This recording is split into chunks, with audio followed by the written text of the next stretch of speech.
मुंबई का सबसे बड़ा एक 7 स्टार होटल द पैराडाइज आज वहां पर आम दिनों के मुकाबले कुछ ज्यादा ही चहल पहल थी और जो जायज भी थी।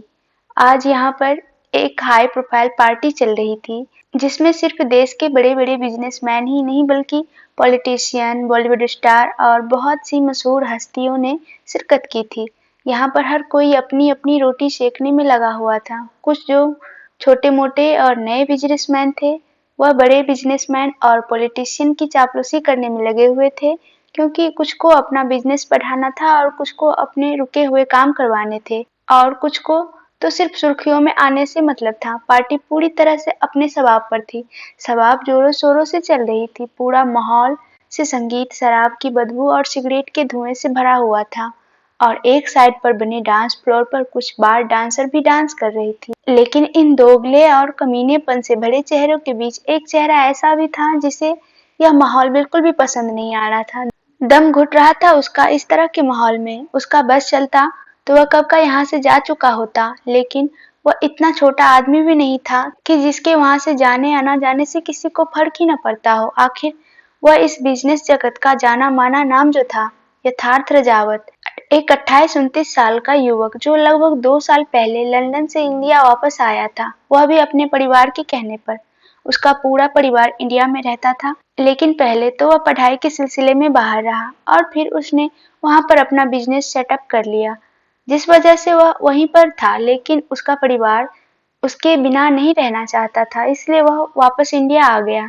वह भले ही लंदन में पढ़ा लिखा था और कई साल से लंदन में रहकर अपना बिजनेस कर रहा था, लेकिन उसे झूठे दिखावे, झूठ, गलत आदतों से बहुत ज्यादा परहेज था। वह एक बहुत ही सिंपल इंसान था जो एक बहुत ही सिंपल जिंदगी जीने में विश्वास करता था। उसने इन बीते 2 सालों में अपने नए आइडियाज और काम करने के तरीके से अपने फैमिली बिजनेस को उन ऊंचाइयों पर पहुंचा दिया था जहां पर पहुंचने का लोग सिर्फ ख्वाब ही देखते रह जाते हैं। और शायद यही वजह थी कि इस पार्टी में आया हुआ हर इंसान उसके साथ अपने रिश्ते बनाने में लगा था। कोई उससे व्यावसायिक रिश्ता बनाना चाहता था तो किसी को उसके परिवार में दिलचस्पी थी या फिर किसी को तो सिर्फ उसके साथ टाइम पास करना था, लेकिन उसे इनमें से किसी में कोई भी दिलचस्पी नहीं थी। जब यह सब उसकी बर्दाश्त के बाहर हो गया तो वह अपने मैनेजर को बोलकर उस पार्टी से जाने लगा, लेकिन मिस्टर अय्यर ने उसे बीच में ही रोका। मिस्टर अय्यर यहाँ के जाने माने पॉलिटिशियन थे और वह यथार्थ से अपना रिश्ता इसलिए बनाना चाहते थे ताकि वह यथार्थ का नाम और पैसा अपने पॉलिटिकल करियर में इस्तेमाल कर सके। और वह यथार्थ से बोले, अरे मिस्टर रजावत, कहाँ चल दिए आप? अभी तो पार्टी शुरू हुई है और आप है कि यहाँ हम सबको अकेले छोड़कर जा रहे हैं। अरे अभी तो इस पार्टी में आए हुए सब लोगों को आपकी बहुत जरूरत है। हर कोई आपसे मिलने को बेताब है। किसी को आपसे आइडिया चाहिए तो किसी को आपकी मेहरबानी, और आप है कि बिना किसी पर मेहरबानी किए हुए जा रहे हैं। यथार्थ ने अपने दोनों हाथों को अपने पेंट के जेब में रखा और मिस्टर अय्यर की तरफ अपना चेहरा करके पूरे एटीट्यूड के साथ बोला, और आपको क्या चाहिए मुझसे मिस्टर अय्यर? मिस्टर अय्यर ने एक कमीनेपन से भरी हुई हंसी हंसी और उसके हाथ में लिए हुए शराब के गिलास से एक घूंट भरते हुए बोले, अरे रजावत साहब, हम तो ठहरे जनता के नौकर, हमें भला आपसे क्या चाहिए? लेकिन हाँ, हमारे पास जरूर आपके लिए कुछ है। यथार्थ को उसकी कोई बात समझ नहीं आया। शायद ये वह समझना ही नहीं चाहता था। वह उससे एक्सक्यूज मी बोलकर वहां से जाने लगा तो मिस्टर अय्यर ने फिर से उसका रास्ता रोक लिया और कहा, आप जाना चाहते हैं तो मैं आपको रोकूंगा नहीं मिस्टर रजावत, जाइए। हमारी तरफ से एक सरप्राइज है आपके लिए जो आपके कमरे में आपका इंतजार कर रहा है। उम्मीद है कि आपको वह जरूर पसंद आएगा। चलिए जाइए, आप अपनी रात को एंजॉय कीजिए और हम पार्टी एंजॉय करते हैं। अगर आपको हमारा तोहफा पसंद आए तो अपना कार्ड उसकी तरफ बढ़ाते हुए कहता है, तो हमें बताइएगा जरूर। यथार्थ को तो उसकी बातों में वैसे भी दिलचस्पी नहीं थी। वह तो बस जल्दी से वहां से जाना चाहता था, इसलिए उसने अय्यर की बातों पर ना तो कोई ध्यान दिया और उसकी आधी अधूरी बात सुनकर अपने कमरे की तरफ चला गया। वह अपने कमरे में गया, जल्दी से दरवाजा बंद कर दिया। उसने अपने कमरे में जाते ही वहां रखे हुए फ्रिज में से एक ठंडी बोतल को निकाला और मुंह लगाकर उसका सारा पानी पी गया। अब उसे कुछ अच्छा सा लग रहा था, वरना तो उस माहौल में उसका दम ही घुटने लगा था। उसने जल्दी से अपना कोट निकाला और सोफे पर फेंक दिया, फिर अपनी टी शर्ट के बटन खोलने लगा और उसे भी निकालकर वहीं बेड पर पटका और खुद धम से उस बेड पर लेट गया। उसने अपनी आंखें बंद कर ली। उसे आंखें बंद किए हुए कुछ ही समय बीता था कि तभी कमरे के बाथरूम से उसका दरवाजा खुलने की आवाज आई, जिससे वो एकदम से चौंक गया। उसे झट से अपनी आंखें खोली और जल्दी से उठ बैठा और बाथरूम की तरफ देखने लगा। बाथरूम के दरवाजे पर लगभग एक 20-21 साल की लड़की खड़ी थी, देखने में बेहद खूबसूरत, पतली छरहरी काया, चेहरा मेकअप से पुता हुआ और कपड़े जो तन को ढकने के बजाय उसे दिखाने का काम ज्यादा कर रहे थे। कहने को तो वह उस लड़की ने एक साड़ी पहन रखी थी, लेकिन ब्लाउज तो बस नाम के लिए ही था और साड़ी भी उसकी नाभि से जरूरत से ज्यादा नीचे थी। उस लड़की का पहनावा ही उसकी पहचान की चुगली कर रहा था। यथार्थ को अब अय्यर की बातों का मतलब समझ आ रहा था। उसे इस वक्त अय्यर पर इतना गुस्सा आ रहा था कि अगर अय्यर उसके सामने होता तो उसका सर फाड़ देता। यथार्थ उस लड़की को पहली नजर में ही पहचान गया था कि वह लड़की कौन है। फिर भी एक अनजान लड़की को अपने कमरे में देखकर यथार्थ की भौहें चढ़ गई और वह उस पर चिल्लाते हुए बोला, "Who the hell are you? What are you doing here?" लड़की एक तो पहले से सहमी हुई थी, ऊपर से यथार्थ की इतनी तेज आवाज सुनकर उसका पूरा बदन कांपने लगा। वह अपनी कांपती आवाज में बड़ी मुश्किल से बोली, "I am sorry sir, I don't want to use your bathroom but I have an emergency" सो कहकर वह चुप हो गई। यथार्थ उस लड़की के मुंह से इतनी अच्छी इंग्लिश सुनकर हैरान रह गया। वो कुछ पल के लिए मुंह खोले उस लड़की को देखता रहा। एक तो वो लड़की पहले ही बहुत सुंदर थी, उस पर से ऐसे बैकग्राउंड से होने के बावजूद उसका इतनी अच्छी इंग्लिश बोलना उसे हैरत में डाल गया। ऐसा नहीं था कि यथार्थ आज तक खूबसूरत लड़कियों से नहीं मिला था, लेकिन उसके मन की सादगी उसके अंदर उतरती जा रही थी। यथार्थ की जिंदगी का तजुर्बा और इतने लोगों के बीच रहते हुए उसे आज तक जितने भी अनुभव हुए थे, उसके आधार पर वह अच्छे से बता सकता था कि यह लड़की अपनी खुशी से नहीं बल्कि जबरदस्ती इस काम को कर रही है। लेकिन फिर भी उसका मन में मानने को तैयार ही नहीं था। उस लड़की के हाव भाव और चेहरा यह साफ साफ बता रहा था वह जबरदस्ती यहाँ पर खड़ी है। उस लड़की को परखने के लिए यथार्थ ने अपने दिमाग से सारे ख्याल झटके और बोला, "तुम तो अच्छी खासी पढ़ी लिखी लगती हो, फिर यह काम क्यों करती हो?" लड़की बेबसी से हंसी और बोली, "साहब, पढ़े लिखे होने के काम का क्या मतलब होता है?" यथार्थ उस पर तंज कसते हुए बोला, "मतलब होता है, होता क्यों नहीं है? इतने पढ़ने लिखने के बाद तुम कोई इज्जतदार काम भी तो कर सकती हो। लेकिन नहीं, तुम जैसी लड़कियों को तो जल्दी पैसा कमाना होता है, इसलिए तुम खुद को बेचने से बाज नहीं आती।" उस लड़की को यह सुनकर गुस्सा आने लगा, तो वह यथार्थ से बोली, "कहना बहुत आसान होता है साहब, लेकिन बदनाम गलियों से जब रिश्ता जुड़ा होता है ना, तो चाहे कितनी भी पढ़ाई क्यों न कर ले, कोई चाहे कितनी भी डिग्री क्यों न हासिल कर ले, लेकिन कोई भी अपने पास खड़ा तक नहीं होने देता। और आप तो फिर भी काम करने की बात कर रहे हैं, और रही इस धंधे की बात, तो कोई भी औरत अपनी मर्जी से अपने जिस्म को नहीं बेचता।" यथार्थ उस लड़की को घूरते हुए कहता है, "ऐसा तुम्हें लगता है, ये गलतफहमी है तुम्हारी।" लड़की भी उसे उसी तरह से देखते हुए कहती है, "गलतफहमी मुझे नहीं, आपको है साहब। ऐसा आपको लगता है क्योंकि आप अभी उन बदनाम गलियों की असली सच्चाई नहीं जानते। होती होगी लड़कियां जो अपनी मर्जी से यह काम करती है, लेकिन ज्यादातर तो ऐसी होती है जिन्हें जबरदस्ती या तो लाया जाता है या फिर मजबूर किया जाता है। यथार्थ, तुम अपनी सफाई में कितनी ही कुछ क्यों न कह लो, लेकिन उसे तुम्हारा दामन तो साफ नहीं हो जाता।" लड़की फीका सा मुस्कुराई और बोली, "दामन साफ करके करना क्या है साहब, जब शरीर ही मैला हो तो दामन की क्या बात रह जाती है। और बदनाम गलियों से ताल्लुक रखने वाली लड़कियों के ना दामन साफ रहते हैं और ना ही तन।" लड़की की इस बात पर यथार्थ चुप रह गया। सच तो यह था कि यथार्थ को इस वक्त उस लड़की पर बहुत गुस्सा आ रहा था, क्योंकि वह लड़की उसके हर तर्क को अपने वितर्क से हरा रही थी। उसने आज तक एक से एक खूबसूरत और घमंडी लड़कियां देखी थी, जो मक्खी की तरह उसके इर्द गिर्द चिपकती रहती थी, जो उसकी हर गलत बात को भी हंसकर सह जाया करती थी। लेकिन या तो उन लड़कियों को उनके पैसे से प्यार था या फिर पावर से, और आज यह लड़की जिसका उसकी खुद की नजरों में खुद का कोई अस्तित्व नहीं है, वो वहां से रिश्ता रखती थी जहां लड़कियों को कोई आम आदमी भी अपने बराबर में खड़ा भी नहीं करना चाहता। उसे यथार्थ जैसे इंसान ने इस वक्त ना तो सिर्फ अपने कमरे में जगह दी, बल्कि वो तो इन कुछ पलों की मुलाकात में ही उसके लिए बहुत कुछ सोच बैठा था। और एक तरफ वो लड़की थी जो ना तो यथार्थ की दौलत पर मर मिटी और ना ही उसके व्यक्तित्व पर, और ये यथार्थ को हैरानी में डालने वाली सबसे बड़ी बात थी। यथार्थ के व्यक्तित्व में तो वह जादू था कि वह जिस लड़की पर हाथ रखे वह उसके कदमों में बिछ जाए। और एक ये लड़की है जो यहाँ आई तो उसके बिस्तर की शोभा बनकर उसे खुश करने थी, लेकिन वो उसी के सामने खड़ी होकर उसकी आंखों में आंखें डालकर अपनी बातों से उसकी बेइज्जती करे जा रही थी। और शायद यही वजह थी कि यथार्थ का मन ना चाहते हुए भी उसकी तरफ खींचा जा रहा था, और उसका ऐसा बर्ताव यथार्थ को उसके बारे में सोचने पर मजबूर कर रहा था। यथार्थ को इस तरह खामोश देखकर वह लड़की बोली, साहब आप इन सब बातों में अपना समय बर्बाद ना करें। मुझे यहाँ इस तरह की बातें करने के लिए तो नहीं बुलाया गया है ना। मुझे जिस काम के लिए बुलाया गया है, अगर आप उसे जल्दी से ही कर लेंगे तो आपकी बड़ी मेहरबानी होगी।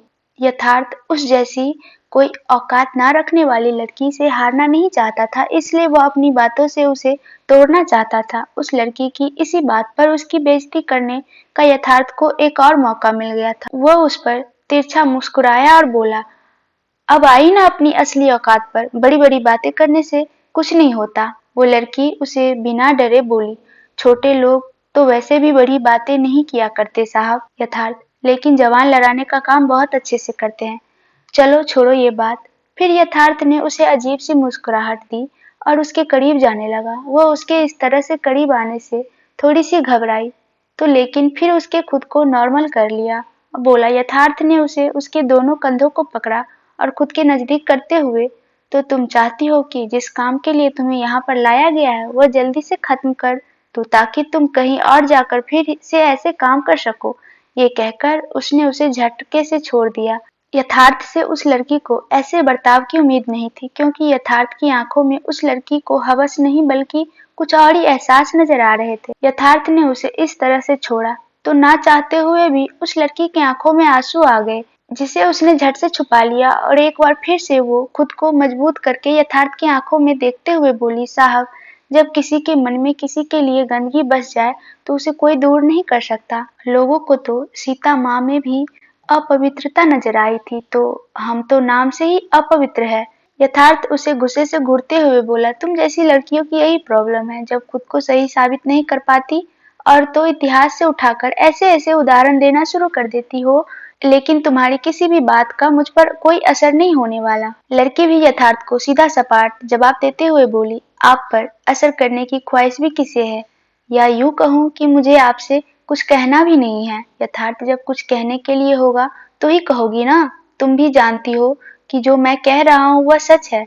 वह लड़की फीका सा मुस्कुराते हुए कहती है, आप पैसे वाले लोग हैं साहब, आपका तो कहा हुआ झूठ भी सच होता है, लेकिन हम जैसे गरीब और बेसहारा लोगों का तो सच भी झूठ साबित हो जाता है। यथार्थ को उस लड़की पर तरस आने लगा और वह अपनी आवाज में थोड़ी नरमी लाते हुए बोला, अच्छा ऐसा कौन सा सच है तुम्हारा जिसे तुम बताओगी तो मैं झूठ समझ लूंगा। लड़की पूरे आत्मविश्वास से बोली, सुनना चाहते हैं तो सुनिए। कल मेरा MBA का लास्ट एग्जाम है। पिछली कई रातों से मैं सोई नहीं हूँ, क्योंकि रात को हीराबाई सोने नहीं देती। दिन में पेपर देना होता है तो उसके लिए पढ़ाई भी करनी जरूरी होती है, लेकिन कल रात और आज का पूरा दिन पढ़ाई करने के लिए जरा भी वक्त नहीं मिल पाया, क्योंकि हीराबाई को आपके ही जैसे लोगों की तरफ से इतना बड़ा ऑफर जो मिला था, और वह इतने पैसे में तो खुद को भी बेच डाले। यहाँ तो बात सिर्फ मेरी थी। यथार्थ हैरानी से बोला, तो तुम कल से यहाँ हो? लड़की, हाँ, यहाँ कल रात भी एक पार्टी थी जहाँ हमें आप जैसे लोगों का मनोरंजन करने के लिए बुलाया गया था। यथार्थ उसे कुड़ेदते हुए बोला, और आज दिन में? वो लड़की जोर से हंसी और बोली, क्या बात है साहब, आप मेरे दिन रात में कुछ ज्यादा ही दिलचस्पी ले रहे हैं। क्या मैं आपको इतनी ज्यादा पसंद आ गई हूँ कि आपका दिन मुझसे एक रात भरने वाला नहीं है, इसलिए आप मेरे दिन रात का हिसाब रखना चाहते हैं। उसकी बात सुनकर यथार्थ झेप गया और चुप हो गया। अब उस कमरे में एक अजीब सी खामोशी पसर गई और वो लड़की उस खामोशी को तोड़ते हुए बोली, बोलिए साहब, आपको कौन सी जगह ज्यादा पसंद है, बेड या बाथरूम या फिर बालकनी? यथार्थ को उस लड़की की बात सुनकर दोबारा से गुस्सा आने लगा। वह उसे गुस्से से घूरते हुए बोला, तुम्हें शर्म नहीं आती अपने बारे में ऐसी बातें करते हुए?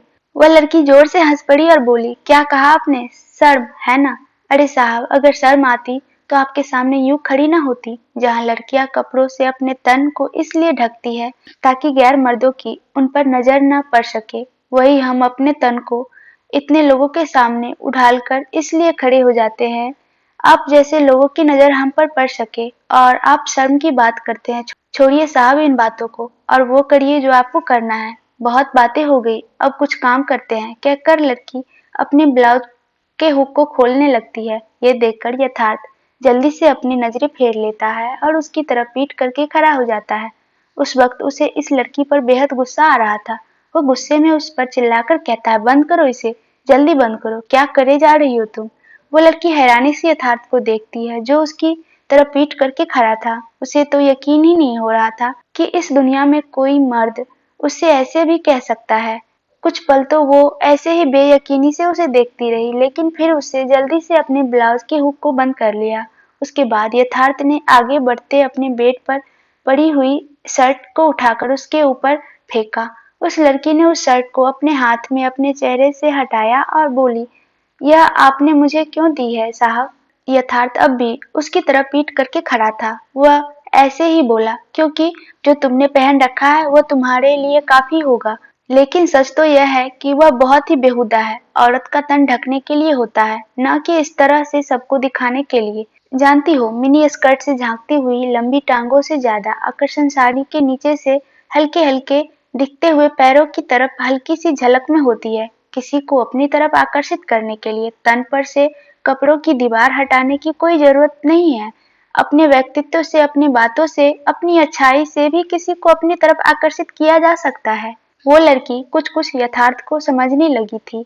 पहले तो उसने यथार्थ की दी हुई टी शर्ट को अपने ब्लाउज के ऊपर ही पहना। फिर वह उसके पास आई और बोली, साहब यह बड़ी बड़ी बातों से पेट नहीं भरता, पेट भरने के लिए तन बेचना ही पड़ता है।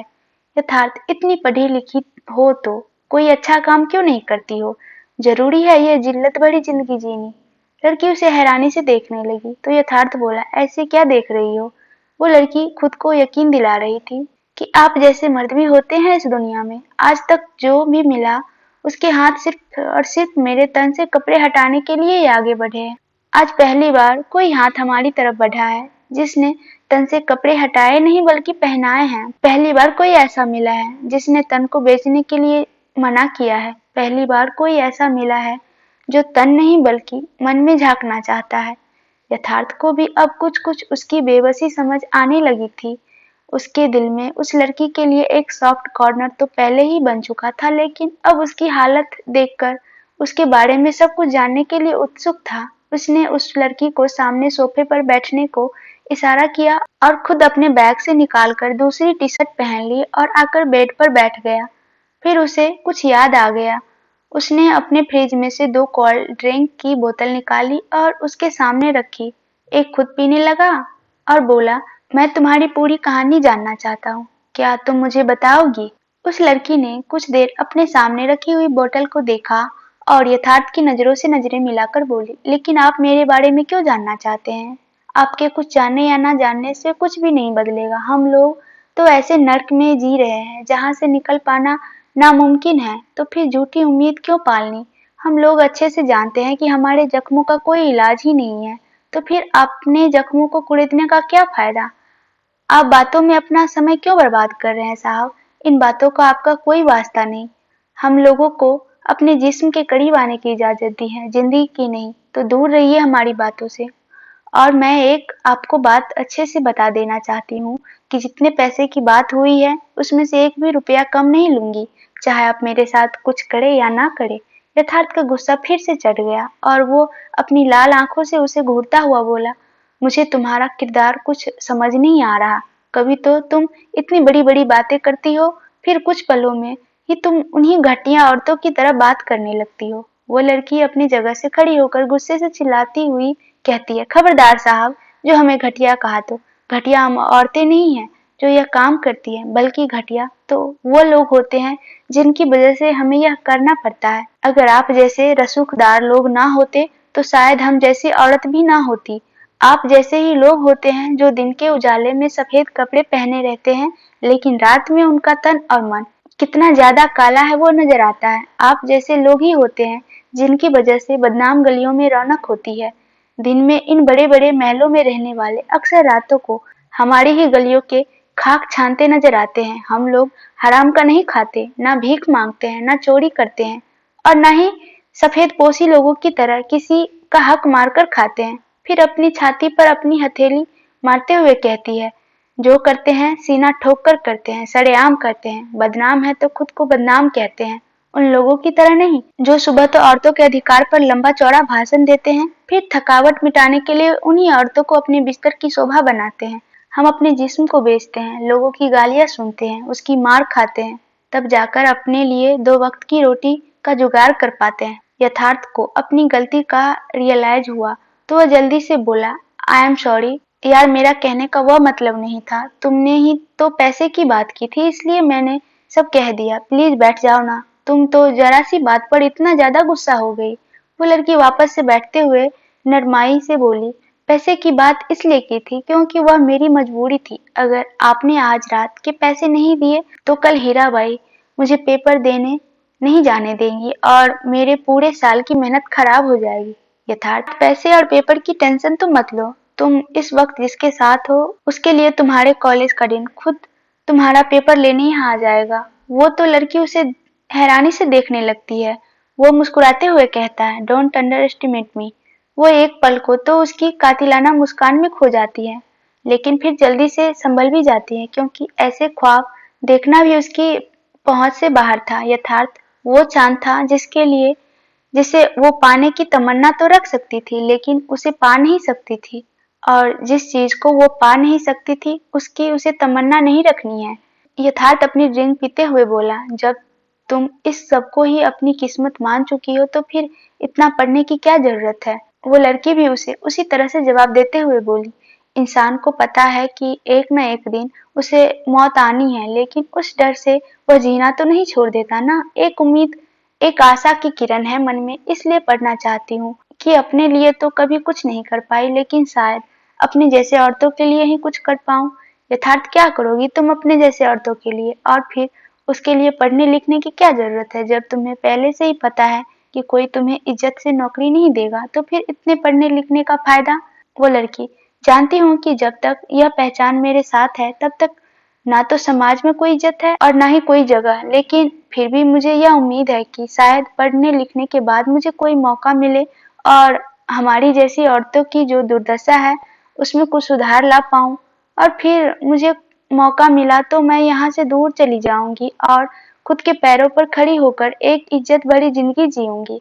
यथार्थ उसे गहरी नजरों से देखते हुए बोला, और तुम्हें लगता है कि हीराबाई तुम्हें ऐसा करने देंगी? लड़की भी एक गहरी सांस लेकर बोली, पता है वह मुझे ऐसा नहीं करने देंगी, लेकिन अगर वह शेर है तो मैं भी सवा शेर हूँ। यहाँ से भागने की तैयारी तो मैं बहुत पहले से ही कर चुकी हूँ। बस एक बार मेरी यह पढ़ाई पूरी हो जाए और मुझे डिग्री मिल जाए, फिर मैं यहाँ से कब उड़नछू हो जाऊंगी ये किसी को पता नहीं चलेगा। यथार्थ, लेकिन हीराबाई इतनी आसानी से जाने देंगी? वो लड़की, नहीं जाने देंगी, बल्कि अगर मैं उसके आदमियों के हाथ लग गई तो वह मुझे जान से भी मारवा देंगे। यथार्थ की नजरों से तो वह बहुत पहले ही सहज हो चुकी थी, लेकिन अब उसकी बातों में भी धीरे धीरे उसे सहज बना रही थी। अब वह उससे दिल खोलकर बातें कर रही थी, जो यथार्थ को बहुत अच्छा लग रहा था। यथार्थ उसकी बेबाकी देखकर हैरान रह गया और उससे पूछ बैठा, तुम्हें अपनी जान की डर नहीं? अगर इन सब में तुम्हारी जान चली गई तो? उस लड़की ने अपने सामने रखी हुई ड्रिंक उठाई, उसके 2 घूंट पिए और गले को तर्क करते हुए बोली, मर तो मैं उसी दिन गई थी जिस दिन बिना मेरी मर्जी के पहली बार मुझे छुआ गया था। आत्मा तो मेरी उसी दिन मर चुकी थी। अब तो बस एक जिंदा लाश बाकी है, जिसका कितना सफर बाकी है यह कोई नहीं जानता। यथार्थ उसे अपनी गहरी नजरों से देखते हुए बोला, तुम्हारी बातें काफी इंटरेस्टिंग लग रही है। जानती हो, मेरा एक दोस्त एक राइटर है और मैं चाहता हूँ कि तुम मुझे अपनी पूरी कहानी बताओ ताकि मैं उसे ये सच बताऊं और वो तुम पर एक किताब छाप सके। वो लड़की भी उसकी आंखों से झांकते हुए बोली, उसकी कोई जरूरत नहीं साहब, क्योंकि अपनी जीवन गाथा तो मैं खुद लिखूंगी। यथार्थ, यह तुम्हारा कॉन्फिडेंस नहीं बल्कि ओवर कॉन्फिडेंस बोल रहा है। वो लड़की, ऐसा आपको क्यों लगता है? आगे की कहानी सुनने के लिए कमेंट्स में जरूर बताइएगा, और ये कहानी अच्छी लगी हो तो वीडियो को लाइक कर लीजिएगा और प्लीज चैनल को सब्सक्राइब भी जरूर कर लीजिएगा।